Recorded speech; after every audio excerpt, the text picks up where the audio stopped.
Hello, my name is Nury Turkel. I'm a senior fellow here at the Hudson Institute. Recently, the media has reported heavily on Chinese diplomats' increasingly hostile and aggressive behaviors towards the United States and its allies. I'm pleased to have Peter Martin with us today. Peter is a defense policy and intelligence reporter at Bloomberg News and China expert. He recently wrote this incredibly helpful book, China's Civilian Army, The Making of Wolf Warrior Diplomacy. Peter's book explains that neither this wolf warrior style of diplomacy nor the strategic consideration behind it are new to PRC's outlook on foreign policy. China's civilian army charts China's transformation from an isolated, impoverished communist state to a global superpower from the perspective of those on the front line, China's diplomats. They give a rare perspective on greatest geopolitical drama of the last half century. In the early days of the People's Republic of China, diplomats were highly disciplined, committed communists who feared revealing any weakness to the threatening capitalist world. Remarkably, the model that revolutionary leader Zhou Enlai established continues to this day, despite the massive change the country has undergone in recent decades. The relationship between China and the international community is more strained than ever before. We will continue to be confronted by the enormous challenges posed by the Chinese Communist Party and its refusal to abide by the international rules. With its continuing aggressive, emboldened behavior, the emergence of COVID-19 and ongoing genocide of the Uyghurs carried out by the Chinese authorities, crackdown on Hong Kong, threats to Taiwan, and string of other human rights abuses, and floating of international norms, Chinese officials and diplomats have been put on the defensive and have adopted increasingly aggressive posturing tactics. We're likewise watching the U.S. approach to China fluctuates significantly. Perhaps there's no more vital time than to clearly understand the mindset of the Chinese officials in this regard. Peter, thank you very much for joining me to discuss wolf warrior diplomacy and motivations behind China's recent escalation of aggressive diplomatic tactics and how it affects the tense U.S. China relationship moving forward. Peter, if you could start by telling us what your book is about and where does the term wolf warrior come from and what makes a diplomat a wolf warrior? Yeah, sure. Well, thanks first of all for hosting me. It's a real pleasure to be here doing this and to be sitting across from an actual human being for a change. Thank you. Yeah. So, I guess I came to write the book because there was this big gap, right, between the kind of hard power that had opened up for China, the country's economic capabilities and its military prowess, and then this seeming kind of inability to be able to step up and persuade the world. So I kind of wondered, where does that shortcoming come from for China? And I kind of started to see Chinese diplomats as a microcosm of that.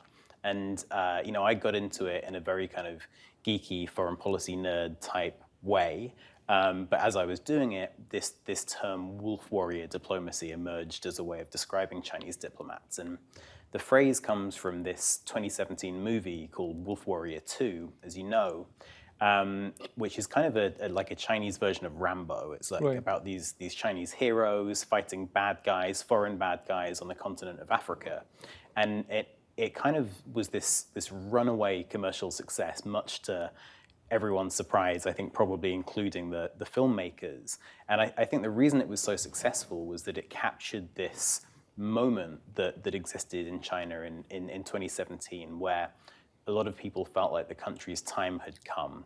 The West was weakened, was in a bad state, and China looked like it was going from strength to strength. Mm-hmm. And so that kind of captured the public's imagination. At the same time, Chinese diplomats were rethinking their relationship with the world and the way they communicated. And as they did so and became increasingly assertive and even aggressive, as you said, this label was applied to them, wolf warrior diplomats. That's very revealing. Ironically, the wolf is referred to the Uyghur people generally. It's not permitted in the public narrative. And as you know, that the dragon is the representative of the Chinese cultural aspect in in a kind of traditional perspective. Yeah. So it's very interesting to hear that they use whether the word wolf is being used to describe their diplomatic style. Right. Well, I think on the whole, Chinese diplomats don't like the label very much. They kind of feel a little bit defensive about it, and their perspective is that they're just standing up for China's interests, and the West is bullying China, and so they kind of feel like they're being called names. So yeah, the wolf label is not super popular in Beijing. So are China's urban diplomats really wolf warriors, or are they just bring it on to the boss's satisfaction? In other words, what purpose do these wolf warrior serve? Yeah, I think it's kind of a combination of both of those things. I do think that there's quite deep-seated frustration on the part of a lot of Chinese diplomats. They feel like the U.S. and its allies have kind of pushed China around for too long, that China hasn't been granted the kind of respect it deserves on the world stage, and that this is the time for China to stand up for itself. And I think that aspect of wolf warrior diplomacy is quite sincere. But I also think it's kind of important to remember that Chinese diplomats are still diplomats, right? People around the world tend to join their country's diplomatic corps because they want to try and persuade others. And if they wanted to use military means, they'd join the army, right? They wouldn't become diplomats. And there are actually quite a lot of Chinese envoys who feel pretty uncomfortable with this new assertive approach, and would quite like for Beijing to turn it down. But it's pretty hard for them to kind of speak out and make that case, given the current political environment. Right. I was fascinated to hear Sui Tianke pushing back against Zhou Lijian's picking fight with former National Security Advisor on social media. Right. And I can tell that there's some level of resistance for that kind of aggressive behavior. And Zhou Lijian is an interesting character, as you highlighted in your book. And to this day, still, he's very aggressive. Right. I don't know if it is really serving the interest of the people that he's serving. Yeah, I think that a lot of Chinese people in the foreign ministry, Chinese scholars of foreign policy, are pretty clear that actually wolf warrior diplomacy has generated a pretty considerable backlash around the world. If you look at polling across the OECD, China's international reputation has taken a really big hit. We've seen political leaders, not just in Western countries, but India, for example, really pushing back at Beijing's actions. And I think wolf warrior diplomacy has kind of been part of that. It comes together with this whole package of Chinese behavior, from assertiveness in the South China Sea to its actions in Xinjiang, Hong Kong, the abolition of term limits, all of these things. But wolf warrior diplomacy kind of put a face on that perception that China was becoming overly assertive, and I think it's made a lot of people in Beijing quite uncomfortable. Speaking of a backlash, how have the other countries, particularly in Europe, reacted to these wolf diplomacy warriors? Yeah, I mean, I think on the whole, it's been pretty overwhelmingly negative. As we kind of suggested earlier, a lot of this behavior is aimed back at Beijing. It's to prove that, I think, Chinese diplomats, for them to prove to China's leaders that they're sufficiently loyal to the Xi Jinping project, that they're patriotic, they're not traitors, they're standing up for China's interests, and so they kind of indulge in this behavior almost without regard to the actual consequences for Chinese foreign policy. But it's really helped to harden perceptions in countries like Britain, France, Germany, the list goes on and on. Yeah. That China is a security threat, and that it's in Europe's interest to stand together with the US and other countries to try and push back on that. Right. It seems to be working to the extent, while creating backlash, especially in the case of weaker countries. Their aggressive approach, wolf warrior approach, is working. As you may remember, a couple of years ago, there was a joint letter circulated at the UN on specifically on the Uyghur crisis. Right. They get substantial number of countries supporting them. The vast majority of them happen to be Muslim countries. And I think still is the case. When you rally support, particularly on human rights issues, they are pressuring. John Garneau coined this word, three expression, corrosive, coercive, and corrupt influence operations, kind of serving the foundation for that approach by the Chinese diplomats around the world. Well, I think when it comes to that kind of from China's perspective, that's a diplomatic win, right? But I think a lot of China's wins are better attributed to economic inducements, right? Right. Offers to trade, to build infrastructure projects, those kind of things. I think that wolf warrior diplomacy is still quite off-putting to some of those like smaller or developing countries, but their priority is economic development, and so they're kind of willing to look the other way when it comes to some of these issues. But I think even in the case of those types of countries, wolf warrior diplomacy has usually been counterproductive. I think of a case like Chinese diplomats barging into the offices of the Papua New Guinea's foreign minister during the 2017 APEC summit, or some of the outbursts on Twitter in countries ranging from Venezuela to the fist fight in Fiji that took place. I think it still does go down pretty badly. It's just that China is good at using other methods to change minds. I just came back from Prague attending an international conference. I had a chance to speak with the parliamentarians and the municipal level officials. I can sense that the backlash is pretty big, even in the case of China threatening not to buy piano from Czech Republic. And the response was one wealthy individual bought those piano and donated to the local school. So, wow.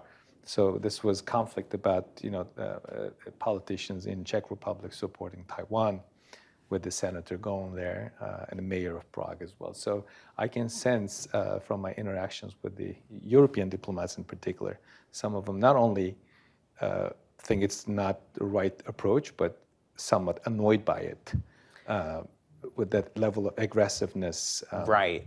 And it's interesting, right? Because I feel like there's a bit of a change going on with countries that have been on the receiving end of these kinds of tactics, where you look at the case of Australia, where China really went at the Australian political elite with everything it had, economic coercion, wolf warrior diplomacy, kind of the full book, and yet Australia was okay. Things worked out fine. It turns out that you can kind of ride out these rough periods with China, and I think that's leading a lot of people across the world to kind of reconsider whether they really need to be as worried about China's wrath as they have been in the past. Australia could be a case study, despite all the economic and harassment. And a wolf warrior diplomacy approach, they seem to be okay with it. And when you look at the numbers, particularly the damages it may have caused, it's not substantial, right? Because of their ability to redirect. And they've been on the receiving end quite a number of times. They're kind of getting used to it. So, how much is wolf warrior diplomacy a product of Chinese nationalism that has been on the rise in recent years? I think a big component of it is Chinese nationalism, and that kind of comes from two levels, right? There's like the grassroots level and the elite level.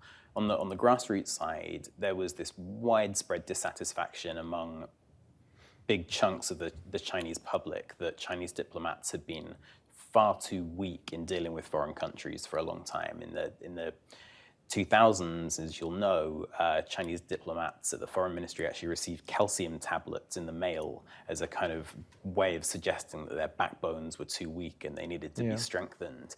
And so there was a lot of kind of bottom-up pressure to take a tougher tone, which was, I think, resisted for a long time by the leadership, which wanted to continue this kind of charm offensive diplomacy and to win friends. And that changed after 2008. the global financial crisis and this sense that maybe China's model had something going for it and that the West was in perhaps terminal decline. But it especially changed after Xi Jinping came to office. And it's amazing for me to think back to 10 years ago, if you compared the statements of the nationalist newspaper, the Global Times, with the statements of the foreign ministry, there was such a big difference between the way that they talked about China. One was very threatening and the other one was very soft and ameliorative. And now I think the language has grown really, really close. So I think nationalism has been pretty crucial as a part of that. Is it fair to say that the China's wolf warrior diplomacy has more support domestically within the Chinese society?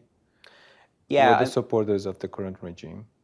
I think that, despite some backlash that we've been discussing. Yeah, I think you know as well as I do, it's super hard to generalize about the Chinese population. It's so big, but my impression is that most of the backlash is kind of at the elite level, people who follow foreign policy really closely, are deeply concerned with international affairs. But the Chinese public is kind of like the American public or the British public. People don't pay that much attention to the ins and outs of diplomacy on a daily level. What they care about is, are their leaders presenting their country in a way that they like? And I think a lot of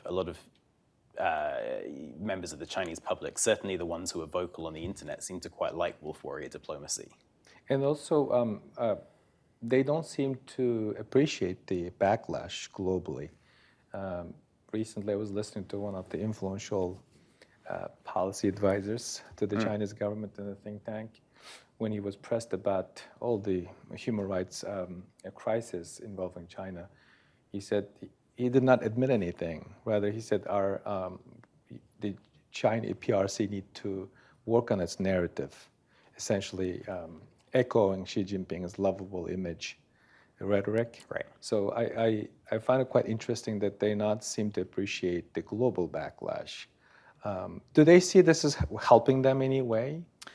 I think that beneath the surface, quite a lot of people do understand that it's more than just a messaging problem. Yeah. But they kind of have to use that line that you heard, because that's what Xi Jinping said, right? Yeah. There was a Politburo study session early on this summer, and Xi talked about the need for China to be, more lovable in its image. But the thing is, you were talking about this global backlash which has taken place. The problem goes far beyond just a messaging. This is people who are deeply upset with China's human rights record across many countries, multinational companies who are upset about China's industrial policies, militaries around the world which are concerned about PRC behavior, and the list goes on. And it's really policy change, I think, that's going to be needed to reverse that backlash. And I don't really see that on the horizon. And just kind of one more point on that, these charm offensives in the past that have worked for China have been most effective, not when just diplomats have been left to say nice things, but that diplomats have been given messages that are rooted in reality. So in the 90s, China was reforming its economy, liberalizing and opening up to the outside world. Its political system wasn't really liberalizing, but it was institutionalizing and becoming more stable and more kind of predictable. And all of that stuff went together with smile diplomacy, and that's what made it so effective. But I think at the moment a lot of people want there to be kind of charm offensive effects, but without any policy or substance to back it up. It seems to be a working method. I remember reading a book with that subject title. I think it's by Josh Kurtlenzik. Right. All positive things for the Chinese state using that approach as opposed to what they've been using. What was the most surprising thing that you found in your research for this book? Yeah, I think probably the most surprising thing was the way that, because I drew on a lot of memoirs by Chinese diplomats for the book. So there's interviews, but also about 100 memoirs by former Chinese envoys. And it was striking to me because like I was working as a journalist in Beijing and Yeah. dealing with the foreign ministry, and they're very good at projecting this kind of unified, uncompromising front on their policies. But you realize that like in the past, Chinese envoys were often having deep thoughts and concerns about the direction that China was moving in, but on the surface they wouldn't be able to own up to it. So one example was actually Xi Jinping's first father-in-law, a guy called Ke Hua, who was China's ambassador in London at the start of the Margaret Thatcher kind of revolution in British politics. And I spoke to people who met with Ke when he was in London, and he would just, he'd act like any other PRC diplomat, stick to the party line, not too much joking around, like very serious, very on message. But, you read his memoir and you realize that he was thinking about how actually maybe capitalism could be a good thing for China, and maybe even a democratic political system could be good for China. And I was kind of shocked, right, that this kind of thinking was going on beneath the surface. And I think that was intellectually interesting, but it's also really important when we think about the context of China now, that this system does have a kind of historic ability to do rethinking and to recalibrate, and that's not always visible to us on the surface. Right. Speaking of that issue, but is the Chinese diplomatic training similar to any countries that we know? Like, in the United States, you can have various background from lawyer to other field. And you take the FSO exam and become a career diplomat. Do they have a similar type of training? And also, after they get trained, I know you and I know that the China's Minister of Foreign Affairs is not as powerful as people think. Right. So who calls the shot? Where's the guidance? Operational guidance that they get from? Is it from the CCP propaganda department, or they do have their own policy making apparatus?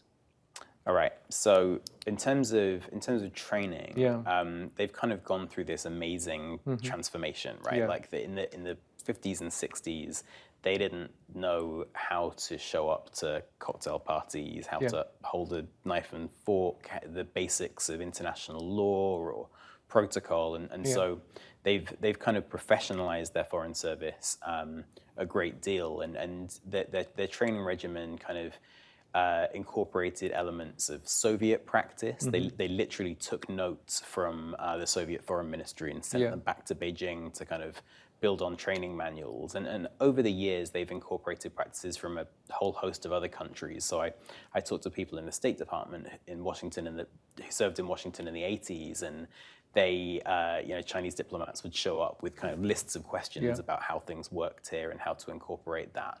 There's an exam, which is followed by a couple of rotations inside different foreign ministry departments. They call them internships, but they're really just kind of part of the training. I think a month of military training, which is common across many Chinese government institutions, and then they're sent off to a foreign country on very, very short notice. So there's similarity there with a lot of other countries' systems. I guess one of the things that makes China really distinctive on that front is the degree of specialization. So whereas U.S. foreign service officers are really encouraged to be generalists, and they kind of will spread across lots of different countries during their career, maybe even multiple different global regions, Chinese diplomats will typically concentrate on one or two countries, and they'll go back and forth between that country and Beijing, often for decades, and that maybe it gives them a kind of a less global focus, but it definitely makes them pretty impressive experts sometimes on the countries they serve. And the second part of the question, policy making process. Who's calling the shots? Yeah, calling the shots. What do they follow? So ultimately, the Communist Party is a decision maker in all things, all aspects of government policy in China, right? They kind of have a very different set of reporting lines to the Ministry of Propaganda, which reports directly to the Communist Party. The Foreign Ministry actually reports to the State Council, which is kind of China's equivalent of like a cabinet type institution, Right. which of course ultimately is also responsive to the needs of the Communist Party. So Right. they're kind of the propaganda bureaucracy and the foreign affairs bureaucracy are separate, Yeah. but kind of taking direction from the same small group of people, if that makes sense. The reason I asked about the training background and the way that they hold themselves in public came to mind after hearing people's comments about Yang Jiechi when he was in Washington. The people who interacted with him, who worked with him, find it quite amusing the change of tone in his presentation in Alaska, particularly.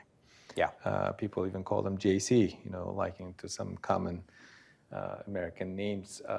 And I can see that even the diplomats, regardless of their background training, shifting towards the communication style, the messaging style of their superior leader, Right. Xi Jinping. Even seasoned diplomat as Sui Tianke and the Yang Jiechi, as you may recall, Chinese embassy here in town, even tweeted out saying that they're helping the Uyghur woman from being a baby-making machine. Right. It's a terrible way of saying anything in that regard. And led to their Twitter account being suspended. Yes. Yeah. So yeah, the thinking is that they modified despite their own background and training, and also something follow up. I'd like to ask you a follow up question. That do they seem to be very comfortable in the language that they speak. So their training in various countries, language training, cultural exposure, did that have any positive effect, or they just adjust to whatever the party line is, whatever the Minister of Foreign Affairs tell them or instruct them to hold themselves out in public?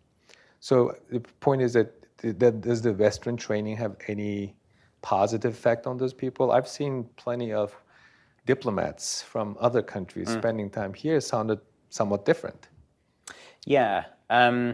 You're very good at asking big, sweepy questions. I have to try and encompass all of it. So in terms of modifying their tone to match Xi Jinping, that has absolutely happened, and it's really important in understanding, where wolf warrior diplomacy has come from. I guess the way I would slightly add to that is that I see wolf warrior diplomacy as a tactic, which has kind of cycled in and out of Chinese diplomatic practice over time, right? There were times in the 50s and the 60s when Chinese diplomats acted in ways that were strikingly similar to today's wolf warriors, and there are times when they haven't behaved like that.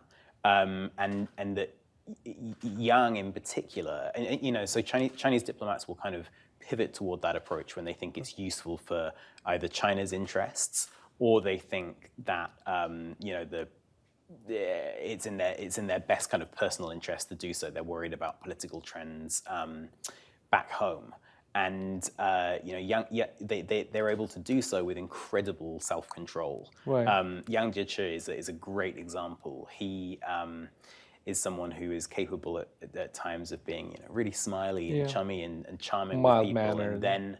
and then just launching these withering diatribes. And actually, Yang's ability to do that predates Xi Jinping. You talk to people who dealt with him in the Bush administration, and they kind of say he wanted to run out of the room when he went on one of these rants. And, even Sui Tiankai, who I completely agree with you, is much more in that kind of charm offensive mold of diplomacy.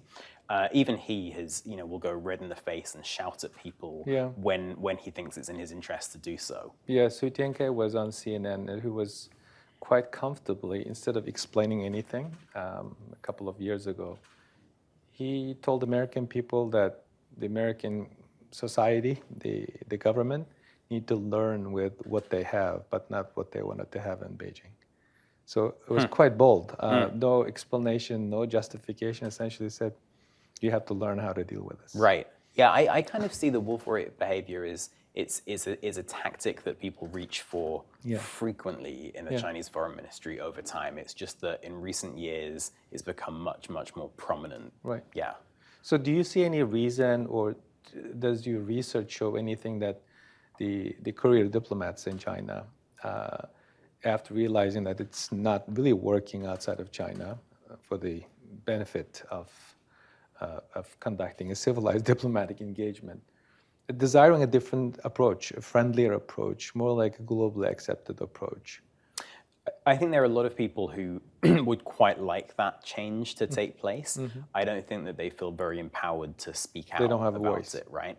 I remember having a really interesting conversation with a Chinese trade negotiator at the height of Trump's trade war with China, and this person said that anyone below ministerial level in China really doesn't feel empowered to speak up and say anything that could possibly be seen as kind of dovish or soft on the US, right? Because she has set this strong tone, and everyone else needs to at least meet it. Maybe they'll even go a little bit further, like Zhao Lijian did. Yeah. Let's talk about the misunderstanding in America. What American people don't understand about the Chinese Minister of Foreign Affairs or Chinese diplomats in general. We'll go to the a professional level in the United States government, but in general, public. I've heard people treating the Chinese or seeing the Chinese Minister of Foreign Affairs in the same way that our Secretary of State holds a position in an administration. It's completely different.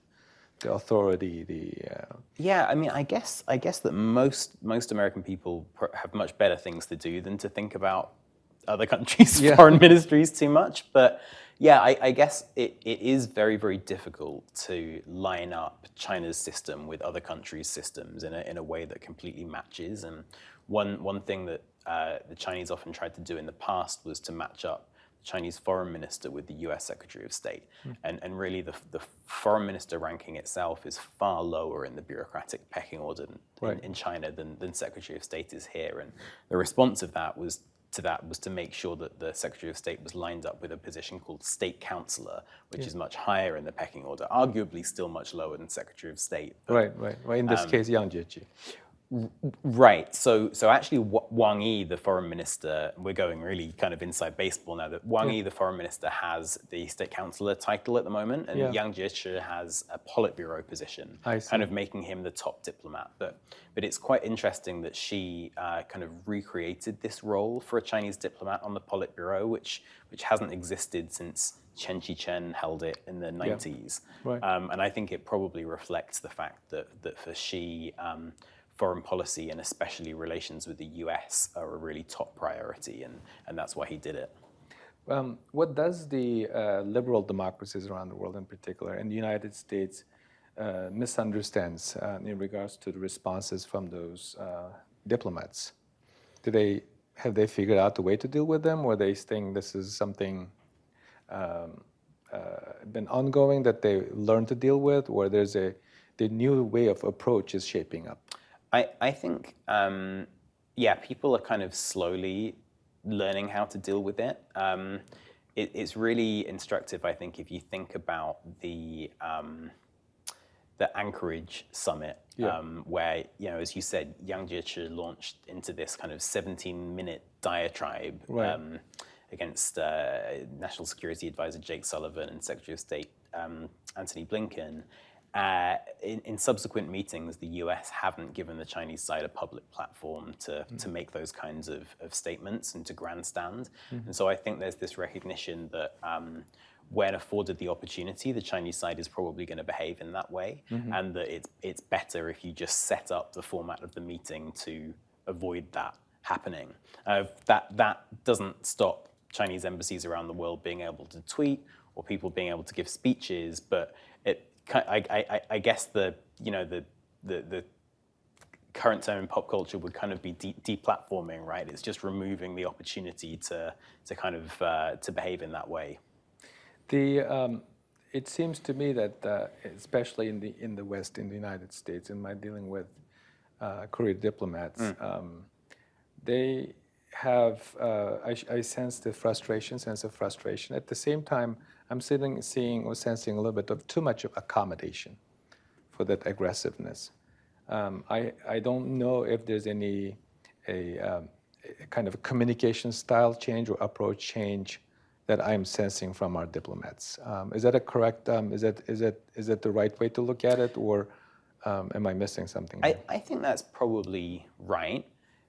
I guess my initial thought, and I'm curious to hear your thoughts as well, of course. But my kind of initial thought is that probably works quite well for other countries. Like if you're going to engage with wolf warrior diplomacy on its own terms and just fight back in the same way, it's probably also going to do damage to your reputation as if you're a diplomat. And so, we have quite a lot of evidence that there is this backlash when Chinese diplomats behave in this way. So maybe the most prudent thing to do is just to let it play out and to carry on as if things are normal. But of course, there is this this desire to kind of hit back and attack with abrasive language. But I don't know if that approach would work too well in the long term. I think it would probably end up with everyone just looking bad.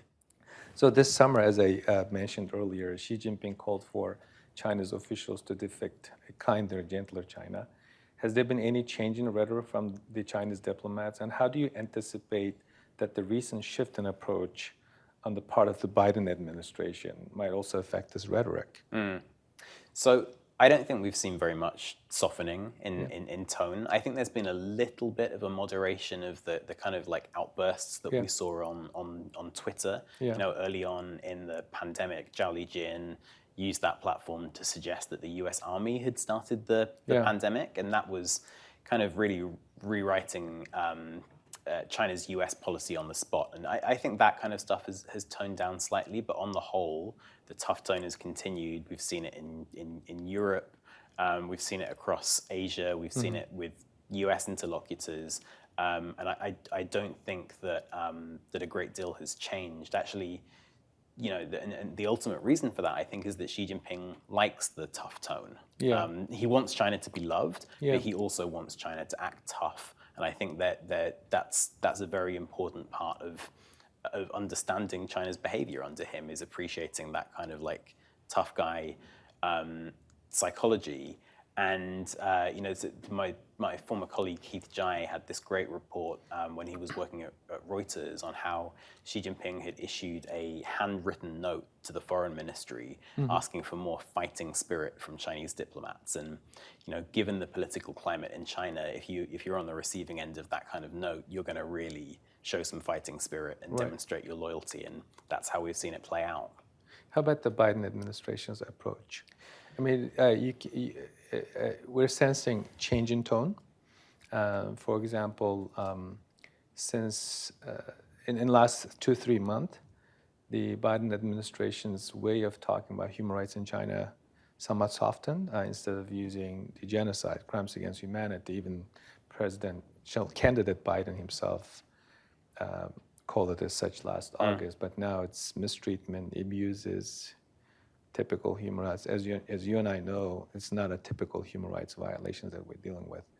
Is that a response to the Chinese aggressive wolf warrior diplomatic approach, or what are you sensing from your day-to-day journalistic life in Washington in particular?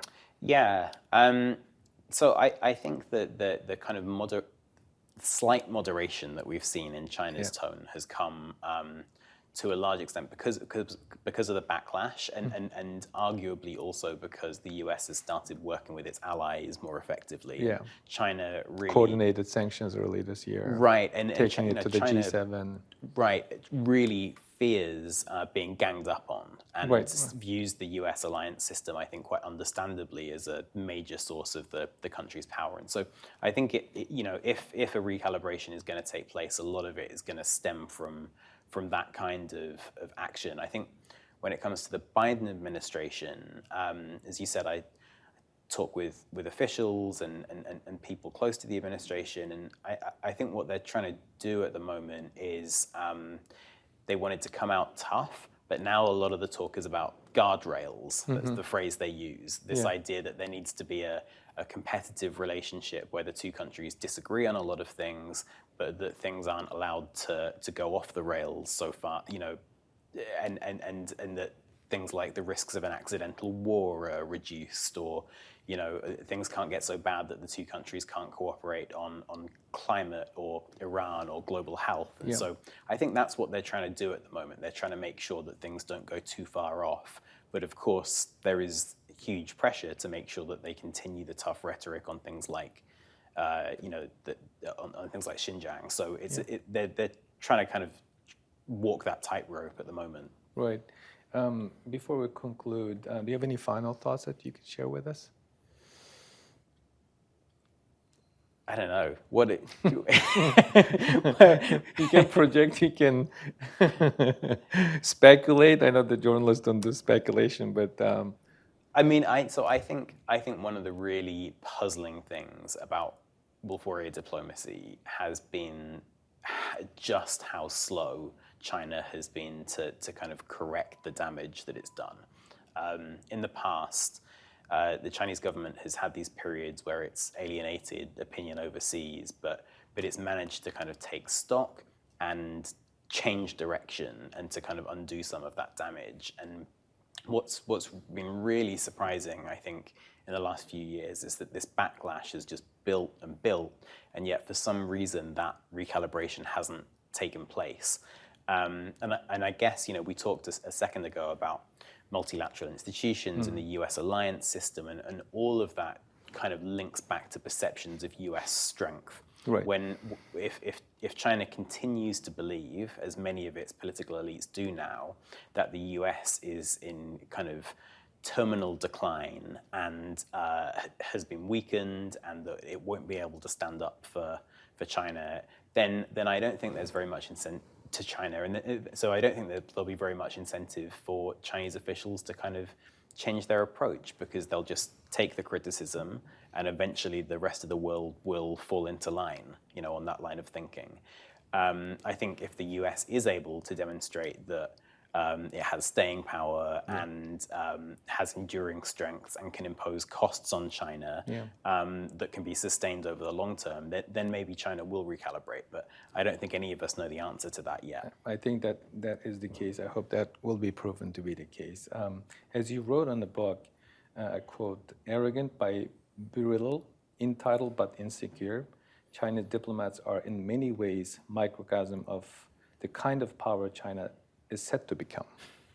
We're looking at the picture of the world that China would create through these diplomats. And Peter, thank you very much for joining me, educating us, and enlightening us, and sharing your knowledge and experience with us. I can't think of more important time to address this. And your knowledge has been truly illuminating. A fascinating conversation. Thank you so much for joining us. Thank you. I really appreciate it. Thank you. Thanks.